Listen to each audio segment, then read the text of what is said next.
اب بنیادی حق حکومت اور حق عامریت کس کا؟ اللہ کا. اللہ نے کہا جاؤ رسول کے پاس. ہم آگے کھڑے ہو گئے رسول کی خدمت میں, اور اب رسول نے جاتے وقت کہا انی تارکن فیکم مستقلین کتاب اللہ و عترتی, جاؤ عترت کے پاس جاؤ. تو خدا نے بھیجا محمد کے پاس, محمد نے بھیجا عترت کے پاس, ہم عترت کے پاس آگے کھڑے ہو گئے. اور جب عترت کا 12واں غیبت میں جانے لگا تو یہ کہہ کے گیا امل حوادث الواقعہ فرجعوا الی روات احادیثنا. اب مستقبل میں آنے والے جتنے بھی مسائل ہیں ان کا حل ہمارے راویان حدیث سے لینا. تو ہم مجتہدین کے بعد آگے کھڑے ہو گئے. تو مجتہد سے خدا تک ہمارا سلسلہ براہ راست ہے. ہم نے مجتہد اجماع یا شورا سے نہیں بنایا. بھائی بات تو واضح ہو رہی ہے نا. ہم نے مجتہد اجماع یا شورا سے نہیں بنایا. ہم نے حکم امام کی پیروی کی.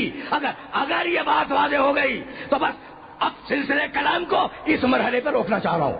بھائی سنتے جاؤ اور بڑے اطمینان سے سننا, اس لیے کہ کچھ روایتیں پیش کروں گا اور ان روایتوں ہی پر گفتگو کو تمام کر دوں گا. امن حوادث الواقعہ فرجعوا الی روات احادیثنا. یہ کہاں کہا, کب کہا, کس نے کہا, ابھی عرض کروں گا, کچھ دیر میں عرض کروں گا. دیکھو مستقبل میں آنے والے جو مسائل ہیں ان میں اپنے قیاس سے کام نہ لے لینا. دنیا میں بہت بڑے بڑے فقہا گزرے اور انہوں نے قیاس سے کام لیا ہے.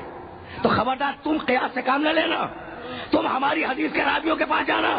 فرجعوا جانا نہیں, رجوع کرنا. بھائی توجہ کیجیے گا, روایت میں حکم ہے فرجعوا, رجوع کرو راویان حدیث کی طرف. اسی لیے ہم اپنے مجتہد کو مرجع کہتے ہیں, وہ ذات جس کی طرف رجوع کیا جائے. بھائی کچھ بات واضح ہوئی. یہ جو لفظ مرجع ہے نا, پوچھتے ہیں لوگ کہ یہ مرجع کہاں سے نکلا اور یہ مرجعیت کیا ہے. تو ہم نص معصوم سے ہٹنے کے عادی نہیں ہیں. ہم نص معصوم سے ہٹنے کے عادی نہیں ہیں. ہمارے راویان حدیث کی طرف رجوع کرنا ہے نا. اچھا, اور کیا کرنا؟ یہ روایتیں سنتے جاؤ, بڑے اطمینان سے سنتے جاؤ. اور کیا کرنا؟ امام جعفر صادق علیہ الصلوۃ والسلام نے ارشاد فرمایا, روایت تفسیر امام حسن عسکری علیہ السلام میں موجود ہے.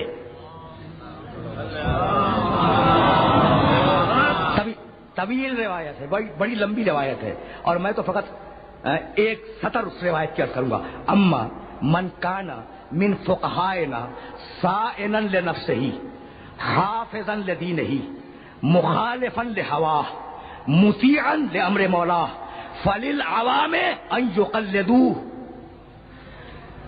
مرجع کا لفظ ہم نے نہیں بنایا, امام نے دیا فرجعوا, ہم نے کہا مرجع.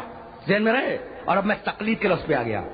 اما من کان من فقہائنا, امام کہہ رہے ہیں, چھٹے امام کہہ رہے ہیں ہمارے فقہا میں سے جو صائنا لنفسہ ہی ہو, اپنے نفس کی حفاظت کرنے والا ہو, حافظا لدینہ ہی ہو, اپنے دین کی حفاظت کی کوشش کرتا ہو اور محفوظ رکھتا ہو, مخالفا لہوا ہو, اپنی خواہش نفس کی مخالفت کرتا ہو, مطیعا لامر مولا, اور اپنے مولا کے امر کی اطاعت کرتا ہو, فللعوام ان یقلدوہ, تو عوام کو چاہیے کہ اس کی تقلید کریں. تو مرجع کا لفظ بھی امام نے دیا, تقلید کا لفظ بھی امام نے دیا.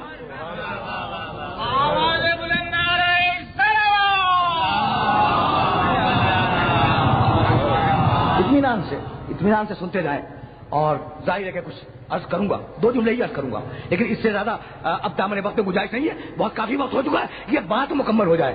اما من کان من فقہائنا صائنا لنفسہ حافظا لدینہ مخالفا لہوا مطیعا لامر مولا. پہلی کوالٹی کیا ہے مجتہد کی؟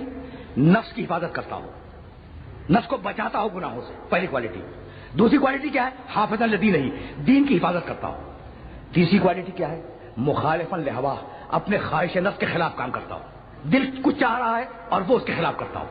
اور چوتھی کوالٹی کیا ہے, چوتھی صفت مطیعا لامر مولا, اپنے مولا کے حکم کی اطاعت کرتا ہو. کس کے حکم کی؟ مولا کے. یہ کیوں نہیں کہا امام نے کہ خدا کے حکم کی اطاعت کرتا ہو؟ بھائی ہے نا سوچنے والی بات. مطیعا لامر مولا, مجتہد کون؟ جو مولا کے حکم کی اطاعت کرے, مولا کے. تو یہ کیوں نہیں کہا کہ خدا کے حکم کی اطاعت کرے؟ تو سنو, اگر خدا کو رسول کہہ دو کفر ہے, اگر رسول کو خدا کہہ دو کفر ہے، اگر خدا کو امام کہہ دو کفر ہے، اگر علی کو خدا کہہ دو کفر ہے، لیکن ہر ایک کا عہدہ الگ ہے یا نہیں؟ رسول رسول ہے، خدا خدا ہے، رب رب ہے، امام امام ہے، توجہ رکھیے گا.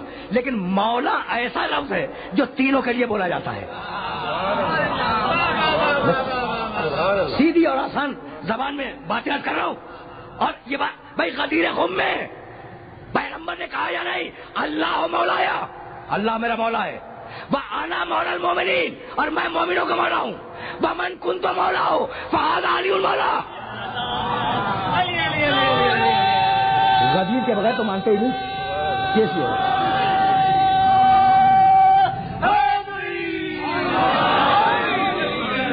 ہے نا؟ تو اب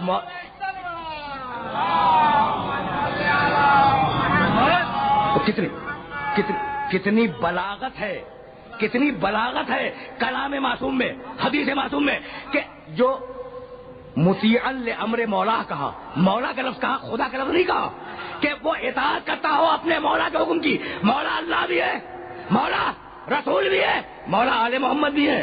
تو تینوں میں سے کسی ایک کی اطاعت سے باہر نہ ہو. جب تینوں کی اطاعت ہو اور اطاعت سامنے آ جائے فَلِلْعَوَامِ أَن يُقَلِّدُوهُ، تو عوام پر لازم ہے کہ ایسے مجتہد کی تقلید کریں، ایسے فقیہ کی تقلید کریں. کسی نے پوچھا